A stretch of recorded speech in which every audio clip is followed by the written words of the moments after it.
we are going to look at part 2 of our true freedom from the Torah, our true freedom from the law. Okay? Now don't think that I'm a heretic. Don't try to stone me when I say our true freedom from the law. Until you've heard why I'm calling it that. Because we all know how we're told that we are free from the law, we are dead to the law, etc., etc. And then people interpret that to mean that the law was done away with, because that's what Paul said. Paul did say we are free from the Torah. He did say that we are dead to the Torah. The question is, what does that mean?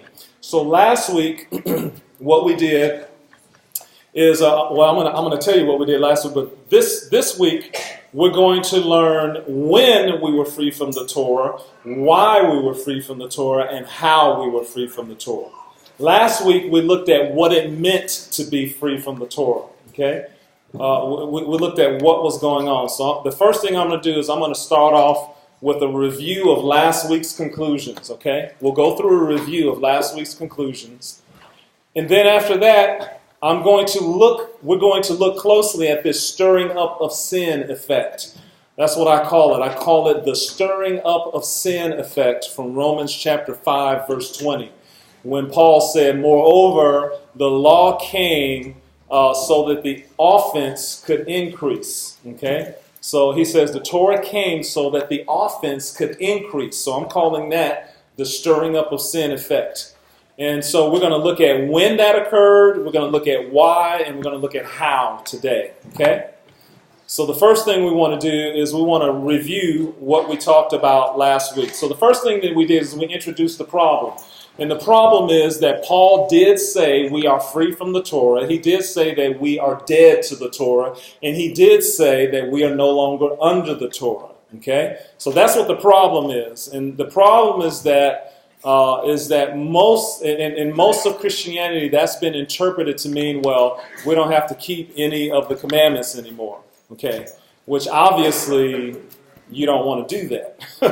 You don't want to say that because things like thou shalt not murder, da-da-da-da-da. But the way people get around that is they're like, okay, well, there's certain moral laws that we do keep, but, we don't keep that Sabbath thing, right? And it's okay to keep the tithe thing, too, right? So we kind of pick and choose. And so what I want to suggest to you is that there is a way to reconcile what Paul meant, okay? So the first thing that we did, we identified the problem, and then what we did was gave a biblical view of the Torah. And when I say a biblical view of the Torah, what I meant by that is this. Most people who believe that when Paul said we're not under the Torah, we're free from the Torah, we're dead to the Torah, they, for the most part, look through Romans chapter 6, 7, and 8, and they take these negative aspects of the Torah, okay, and they only understand the purpose of the Torah from the New Testament, and only particular passages too, okay?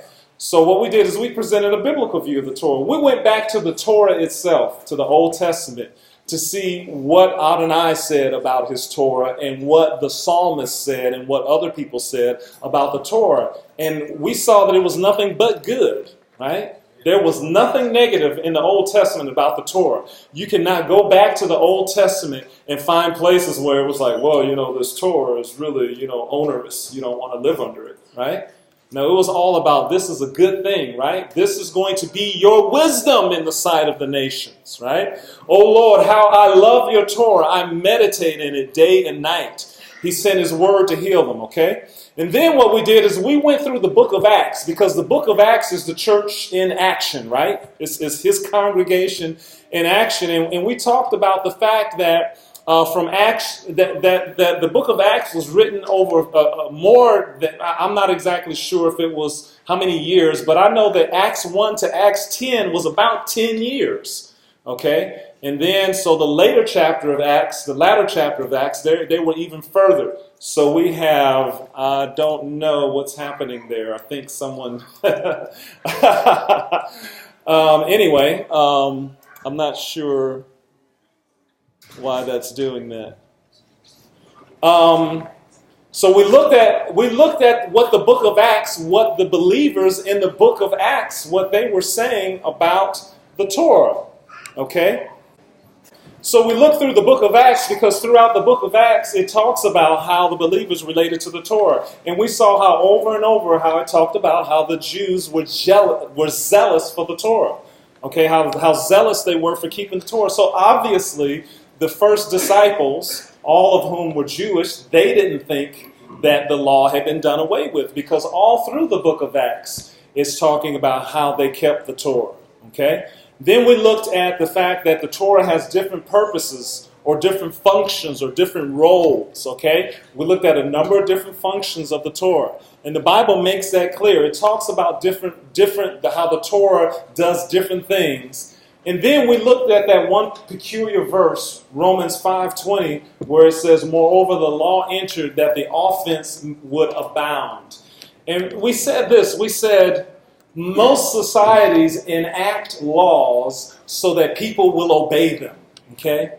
Most places on earth will make a law and say, don't do this, because they don't want people to do that. And so in this peculiar verse in Romans 5:20, it says, moreover, the Torah enters so that the offense may increase. That makes no sense at all, just taken at face value. I mean, what sense does that make? That Adonai would give a law so that the offenses should increase. Okay?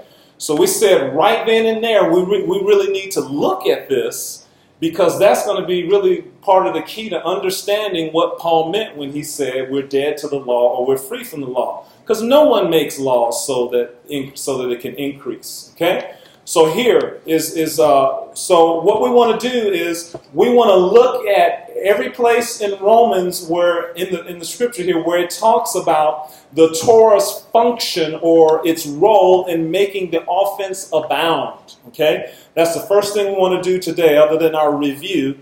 As part of our review, let's just go back over and look at all of the places where it talks about this unusual role of the Torah. Romans 5:20 through 21. Moreover, the law entered that the offense might abound. That makes no sense, right? At first value. Romans 7:5. For when we were in the flesh, the sinful passions which were aroused by the law. Okay, this is that effect of the law, okay, arousing sinful passions within us. Romans 7:8a. But sin, now listen to what it says, taking opportunity by the commandment produced in me all manner of evil desire. So clearly Romans 7:8 is explaining Romans 5:20, right? Everybody follow me there? When it says in Romans 5:20, the law entered that the offense might abound, that the sin may increase. Romans 7:8 is an explanation of this stirring up of sin effect. Sin, taking opportunity by the commandment, produced in me all manner of evil desire. That's giving you a play-by-play action of Romans 5:20. Here it is again. This Romans chapter 7 verse 9 is another explanation of Romans 5:20. I was alive once without the law, but when the commandment came, sin revived and I died. Romans chapter 7 verse 10. And the commandment which was to bring life, I found to bring death. Okay? Romans 5:20. Here it is again, Romans 5:20. Another explanation of it is in Romans chapter 7, verse 11. For sin, taking occasion by the commandment, that's the law, deceived me, and by it killed me. So there again, all of these verses here are giving us an explanation of Romans 5:20 when he said that the law was given so that the offense would increase. Here's another example. Romans chapter 7, verse 13. Has then what is good, and by that he means the Torah of the law, become death to me? It says, certainly not. Now watch this. But sin, that it might appear sin, was producing death in me through what is good, so that sin, through the commandment, might become exceedingly sinful. So there it is again, right? So Paul is hammering this point that he introduced in Romans chapter 5, verse 20. And unfortunately, when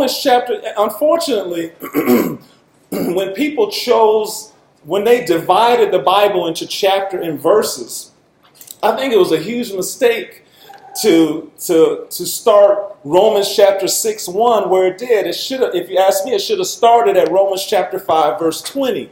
Should be Romans 6:1. Okay? Because in Romans 5:20, Paul introduces this idea that the Torah was given to cause sin to increase. And so it should be part of his overall, what we read in where Romans chapter 6 verse 1 starts, that Romans 6:1 should start in Romans 5:20. Because that's when he introduces, in Romans 5:20, that's when he introduces this idea that the Torah will cause sin to increase. And then he keeps coming back to this and explaining it and expounding upon it throughout Romans 6 and 7. Okay? So verse 13, here it is again. For what the law could not do in that it was weak through the flesh. Okay? And then lastly, in 1 Corinthians 15:56, the sting of death. Now this is totally in another book now. The sting of death is sin, and the strength of sin is the Torah. See, that should, remember last week we said there are certain things that you read or that you hear that should make you go, The strength of sin is the law. Okay? Excuse me. So what we've done is we started off with Romans 5:20, where he first said the law was given to cause sin to increase. And then what we've done is we've simply gone through Romans 6 and 7 and looked at all of the other places where he comes right back to what he introduced in Romans 5:20. Okay? So here's our running summary statement of Romans 6 through 8. We are dealing with one function of the Torah. Its ability to stir up sin within an individual. Can you guys follow me on that so far? Right? This is what we're dealing with. We're not dealing with Torah as a standard of righteousness. We're dealing with this particular aspect or this particular function of the Torah. This function of the Torah, this stirring up of sin effect of the Torah. That's what we're talking about in Romans 6 through 7. And there's lots, I just gave you a bunch of verses. So, that was the first thing. That's what we're dealing with, the stirring up of sin effect. Now, here's our next question. When does the Torah function to stir up sin? Right, exactly. I see Now, watch this though. To what you just said. What does Romans 7:13 say?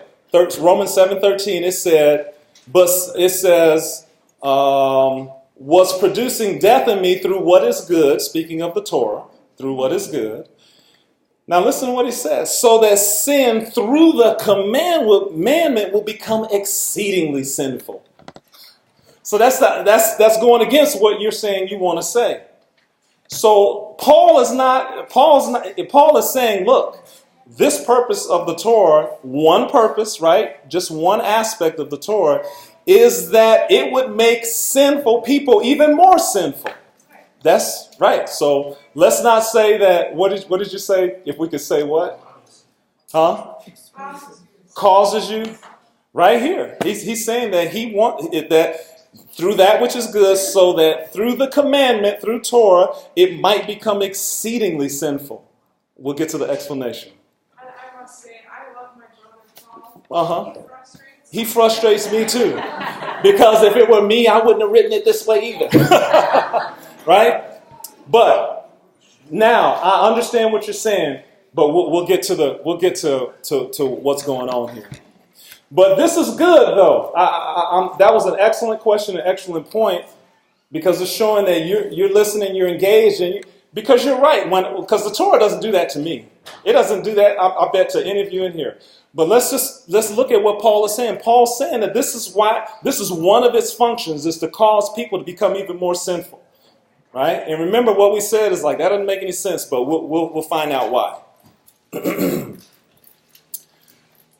So now what we want to do, here's one of the keys to understanding. And one of the keys to understanding this stirring up of sin effect is to understand when it's functional in someone's life. At what time period? When is this stirring up of sin effect When is it occurring? So Romans 7:4-5 tells us very specifically when this stirring up of sin effect occurs in someone's life. Therefore, my brethren, you also have become dead to the Torah through the body of Messiah, that you may be married to another, to him who was raised from the dead, that we should bear fruit to God. Now watch this phrase. For when we were in the flesh, the sinful passions which were aroused by the Torah, we're talking about the stirring up of sin effect, right? But when did it happen? When you were in the flesh. All we need to understand is, what does Paul mean when he says when we were in the flesh, right? Because he's telling us right there when this stirring up of sin effect occurred. For when we were in the flesh, the sinful passions which were aroused by the Torah were at work in our members to bear fruit to death. Okay, so what does Paul mean by when he says when we were in the flesh in verse 5? Sometimes the phrase in the flesh simply means in the body, in a physical body. 1 Peter 3:18, for Messiah also suffered once for sins, being the just for the unjust, that he might bring us to God, being put to death in the flesh. What does that mean? He was put to death in his body. He died physically. That's what that's saying there. So sometimes, and it depends on context, in the flesh just means in the body. It just means physically. Okay? How about 1 John 4:2? You see it again. By this you know the Spirit of God. Every spirit that confesses that Yeshua Messiah has come in the flesh is of God. Because it's a heresy to say that he didn't come in the flesh, in a body. That he was, only a spirit. That's Gnosticism, okay? So right here, we see that sometimes when the scripture says in the flesh, it can just mean in the physical body, in the body. But that's not what Paul's getting at here. Sometimes it describes a lifestyle of sinfulness. Now, here's where we're going to understand how Paul is using it in Romans 7:5 by looking at Ephesians 2:1-3. And you he made alive who were dead in trespasses and sins, right? We used to be dead. Now, when were we dead in trespasses and sins? When we were what? Right. When we were in the world, right? So maybe some of our children don't understand this, because some of you have been brought up in the Word of God since you were babies, right? And some of you have gotten born again somewhere along the way, whatever. But most of us adults, we know what Paul's talking about here. Because most of us adults, we spent our time being unsaved heathen. Right? I was an unsaved heathen. All right? Now it says that, and so what he's talking about here, he says he made you alive because we were what? We were spiritually dead. That's right. That's right. We were dead in trespasses and sins, in which you once walked according to the course of this world. So see, there was a time in my life pre-1980 where I wasn't reading the Bible. I wasn't praying for anybody else. I wasn't thinking about others. I wasn't loving my neighbors myself. I was thinking about myself. I was, using 4-letter words every other time I spoke. I was into all sorts of different types of sin, right? I was smoking this and smoking that and doing this and doing that. I didn't care about God's Torah. Okay? I once walked according to the course of this world, but in 1980, I got born again. I got born again. The old Tony Robinson that wanted to do those things did not want to do them anymore, and to this day I don't want to do them. Right here, according to the prince of the power of air, the spirit that now works in the sons of disobedience. Now look at what it says in verse 3. Among whom also we all once conducted ourselves, how? In the lusts of the flesh, fulfilling the desires of the flesh. So sometimes for Paul, this idea of in the flesh is talking about before we came to Messiah. And it says that we walked in the flesh. So what I want to submit to you is that in Romans chapter 7, verse 5, when it said, for when we were in the flesh, the sinful passions which were aroused by the law were at work in our members to bear fruit to death. I want to submit to you that when he says, for when we were in the flesh, he's not talking about when we were in our physical body. He's talking about when we were unsaved. He's talking about Ephesians chapter 2, verses 1 through 3 state. That state, okay? So the first thing that we need to understand is, and this helps, excuse me, hey, Chris, this helps you understand now what you're saying, because see, this effect of the stirring up of sin, it doesn't happen within us. It's not meant to happen. Well, it can happen within us even after we're born again under certain circumstance.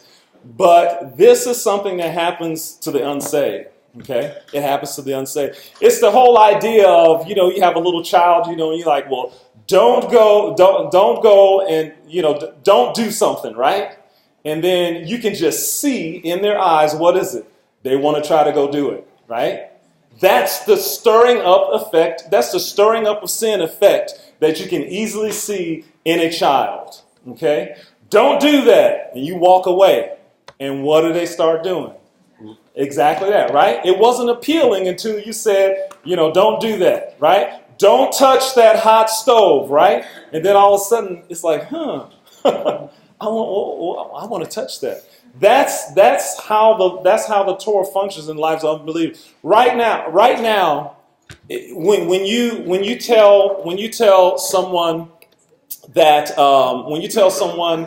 premarital sex is out of God's will, when you tell a heathen that, what are they going to say to you? Are they going to say, "Praise the Lord, brother. Praise the Lord, sister. Yeah, you're right. I'm not going to do that." No.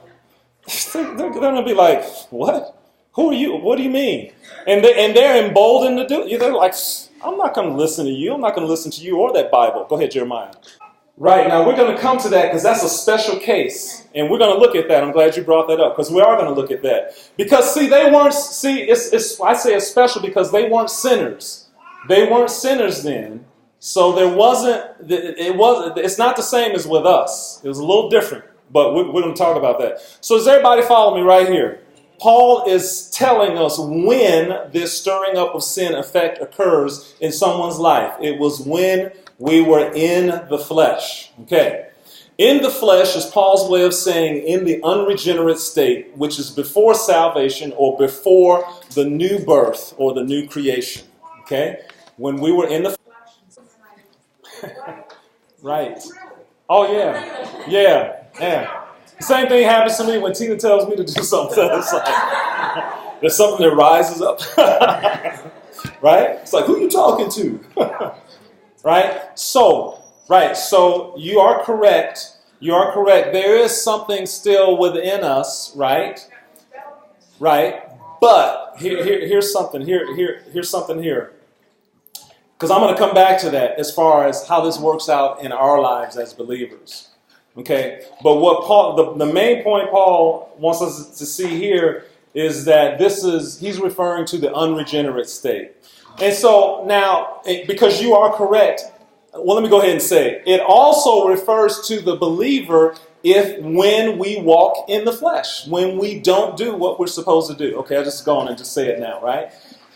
So when Paul says in the flesh, he primarily means the unsaved, unregenerated, unborn again heathen, right?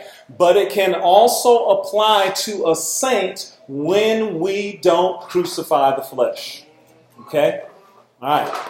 But his point, though, remember he said these passions were aroused within us when we were in the flesh, when we were unsaved. Okay?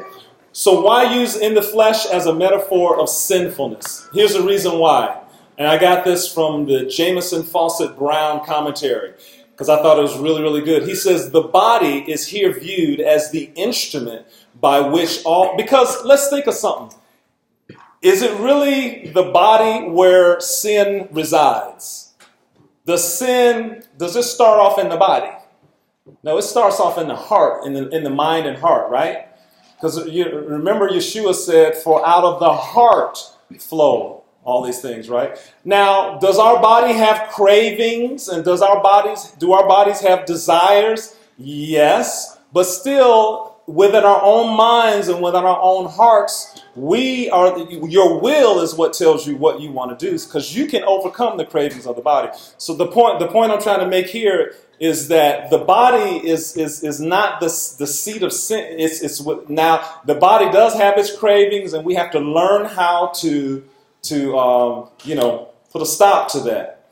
But I like what he says here. He says the body here is viewed as the instrument by which all the sins of the heart, right? Because that's where sin is in our heart.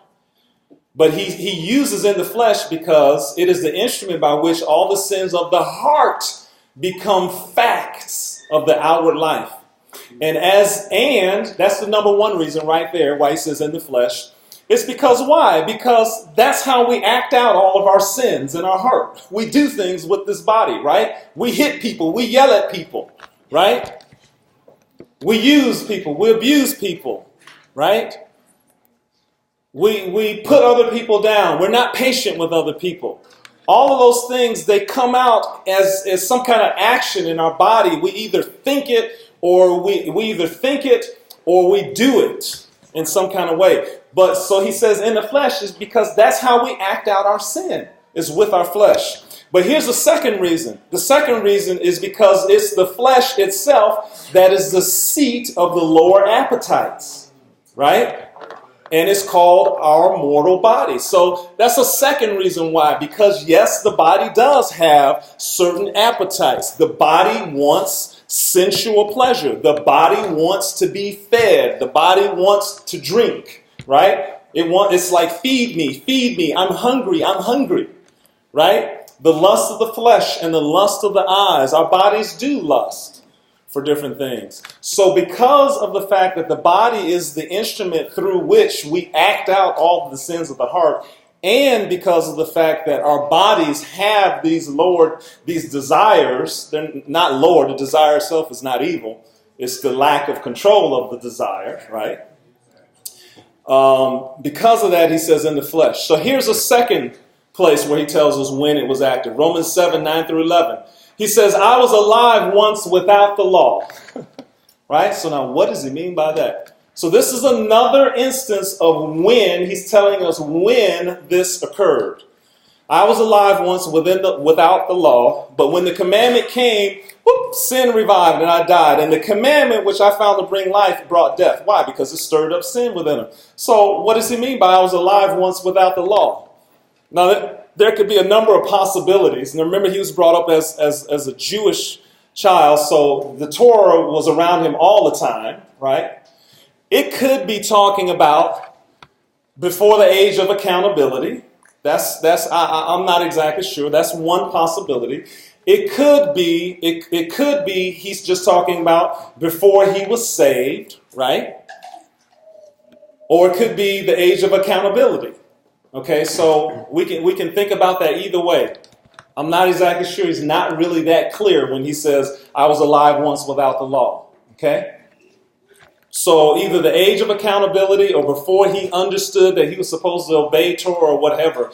But at that time back then, he said he was alive without the law. But then when the law came, in other words, when he reached the age of accountability or when he understood that he was supposed to obey the Torah, right, when it finally made sense to him, okay? Those are possibilities. But clearly, I'm going to go back here, clearly in Romans 7, 4 through 5, he makes it very clear there when we were in the flesh, meaning before we were saved. In summary, we can see that Paul is describing how the Torah functions in an unsaved person who still lives in bondage to sin because the old man is quite alive and responsive to sin. It is within an unregenerate man that Torah functions to arouse sin. Notice that this is a limited function of the Torah. Also notice that this is the primary function of the Torah that Paul is dealing with throughout Romans chapters 5 through 8. However, the Torah produces life for a person who has been separated from sin, and that's its intended purpose. Remember, we talk about that all the time around here. Why is the Torah given to us? For life, so that we can live a long time and enjoy life, right? Because God knows how the world works. He knows that if you eat unclean things, it's not going to be good for you, right? He made these animals. He knows how they function. And then, we can come back and in the natural, we can see things. We understand in the natural, yes, shrimp and lobsters and catfish, they're bottom dwellers, and they eat what? All of the garbage, right? Right? And we can see that, yes, and we understand that cows, sheep, deer, goat, they all have very, very highly developed digestive systems, right? All the ones that chew the cud. So they're able to digest things and get things cleaned up. Not like some of the birds of prey or animals of prey. Animals of prey, their digestive system, when you look at their intestines, it's very short. That food is in and out. Boom. Otherwise, they probably wouldn't make it because of all the toxins and everything that they take in. Whereas the animals that are ruminants, they have multiple stomachs.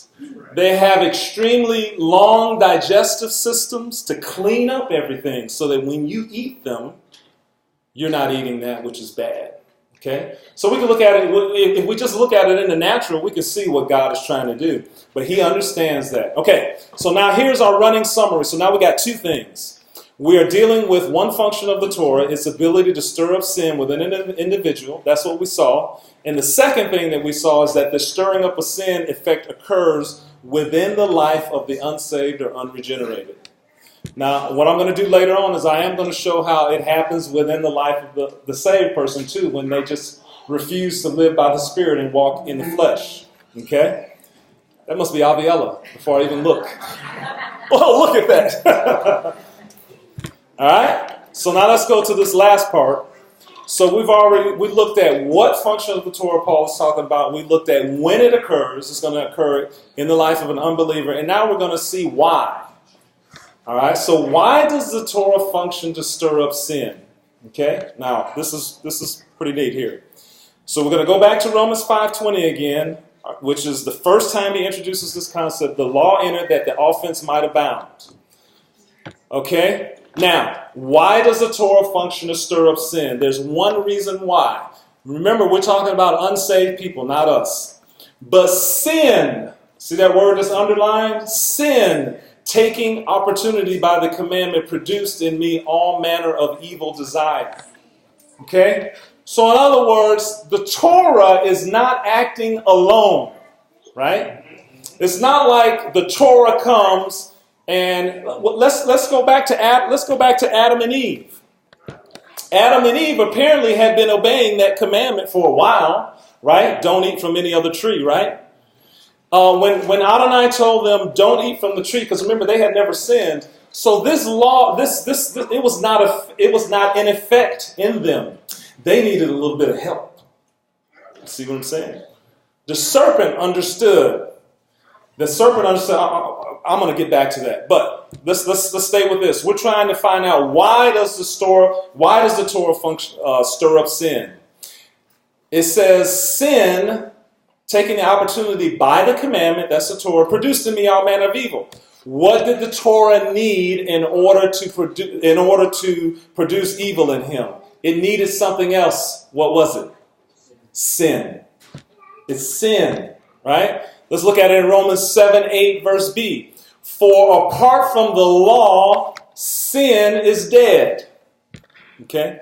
So what he's saying is that sin is not even going to come to its fullest fruition, except for when God's law is there that says do this or don't do that. Then it's really going to express itself.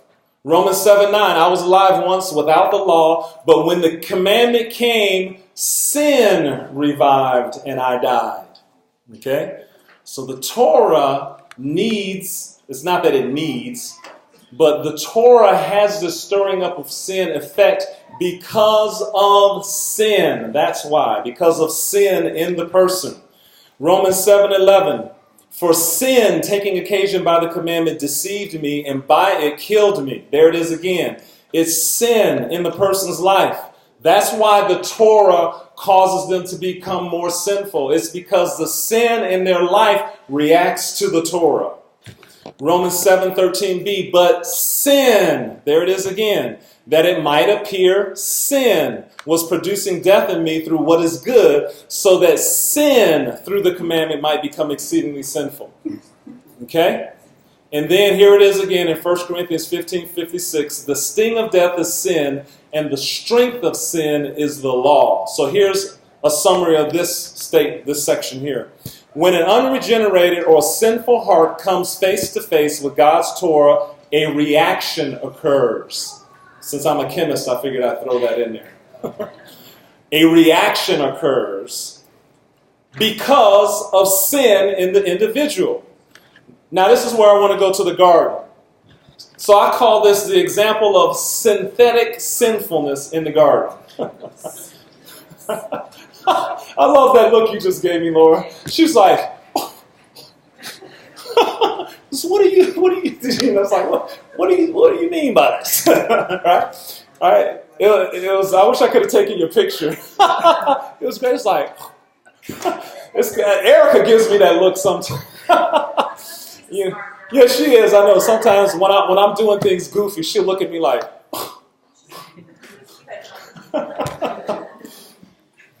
All right. This is the example of synthetic sinfulness in the garden. All right. This is why I say synthetic. Okay. Because Adam and Eve, up until the tree thing, they had not sinned, right? So there was no law of sin functioning within them. There was no way when Adam and Eve, when God said, you shall not eat from that tree of the garden, there wasn't something inside of them that said, ooh, I want to do that. Okay? Because they hadn't sinned. There was no sin in them. The world was perfect, right?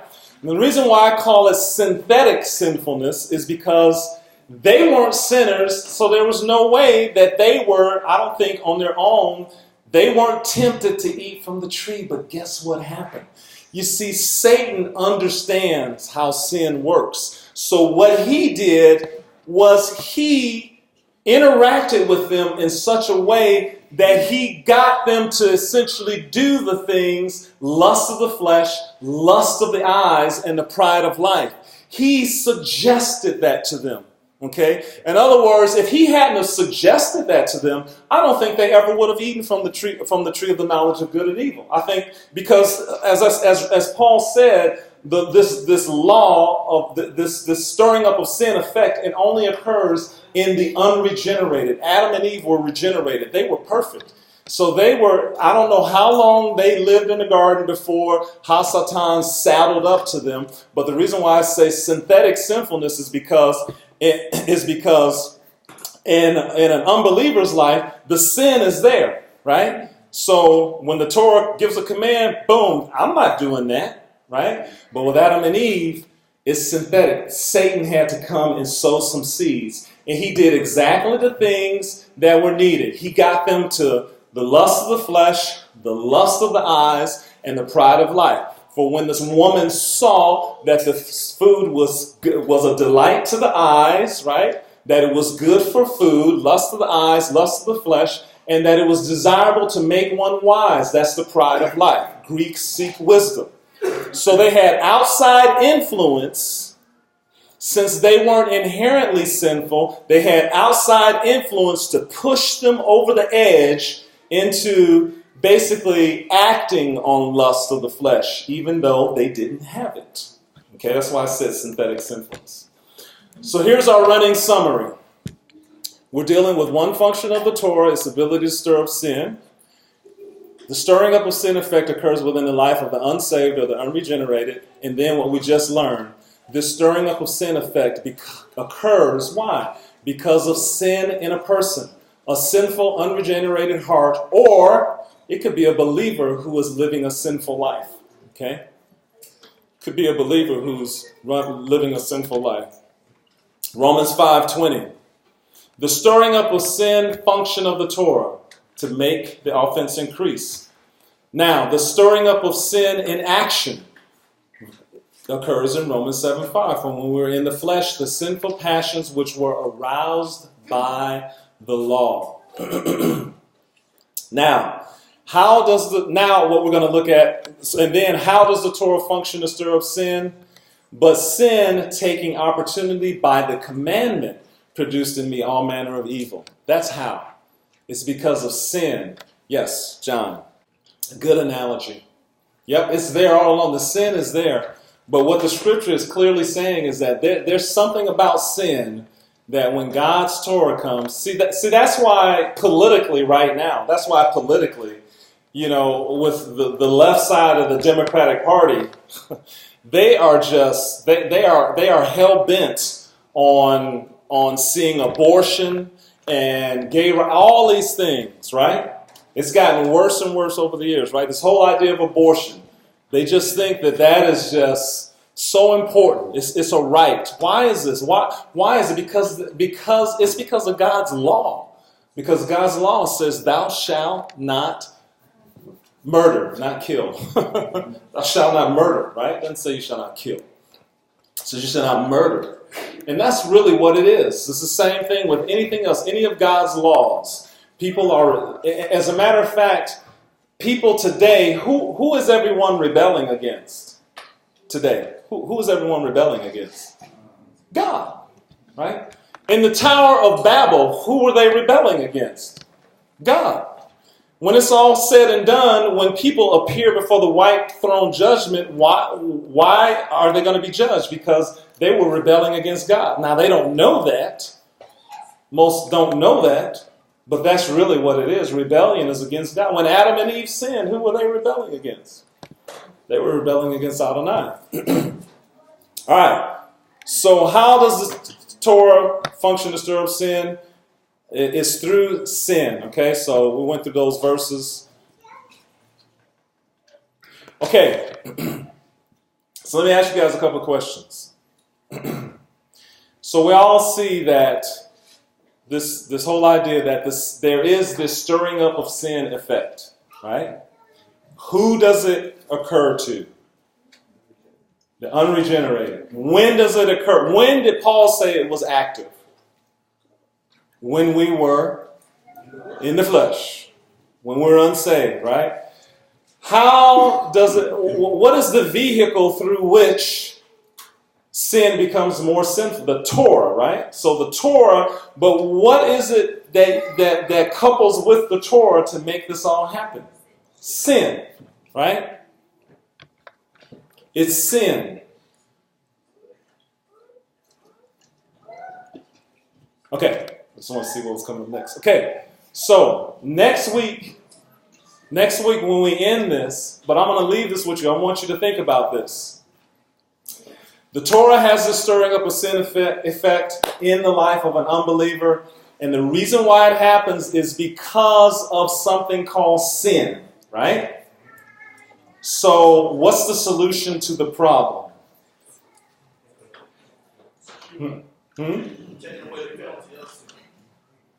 Not the penalty. Now think about this. In order for the Torah to have this stirring up of sin effect, what needs to be there? Sin, right? Sin nature, right? This sin nature. That's what the sin nature and the Torah, when they come together, that's what causes this stirring up of sin effect, right? Does everybody follow me on that? It's the sin, right? Paul said that over and over. He's like, it took, sin through the commandment became more sinful. So it's sin that causes this to happen, right? So what's the solution? Huh? Right. He said, deal with the sin nature. Now, I want you to be even more specific. In what way deal with the sin nature? Huh? Where's my Bible? Is my backpack up here? Yeah.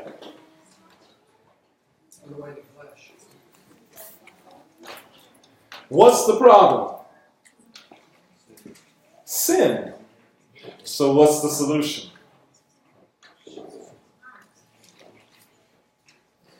All right, John said, get rid of the flesh.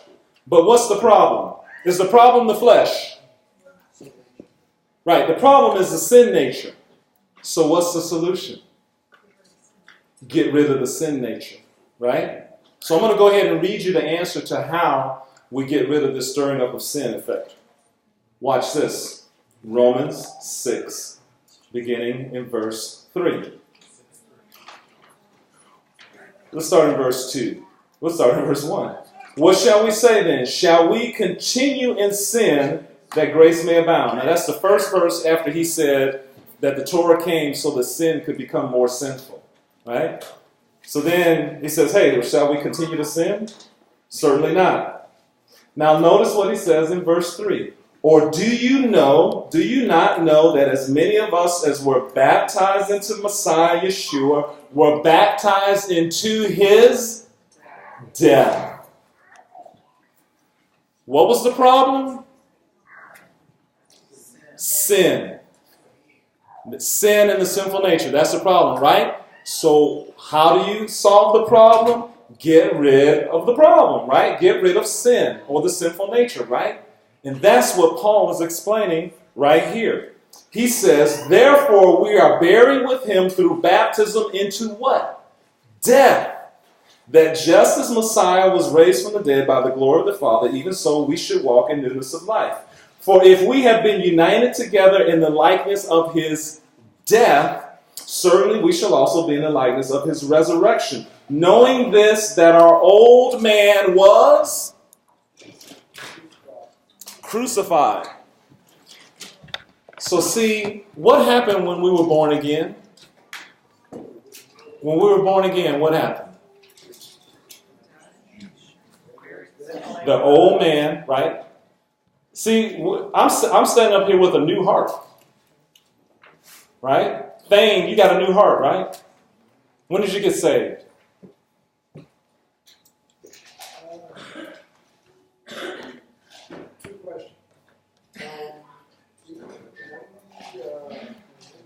About 91? You the same person you used to be? Is the Thane pre-1991, is that Thane still in you? He tries to wake up and make himself think to get feet back in the grass. All right?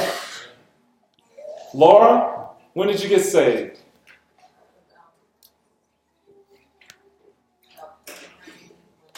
Probably around 91.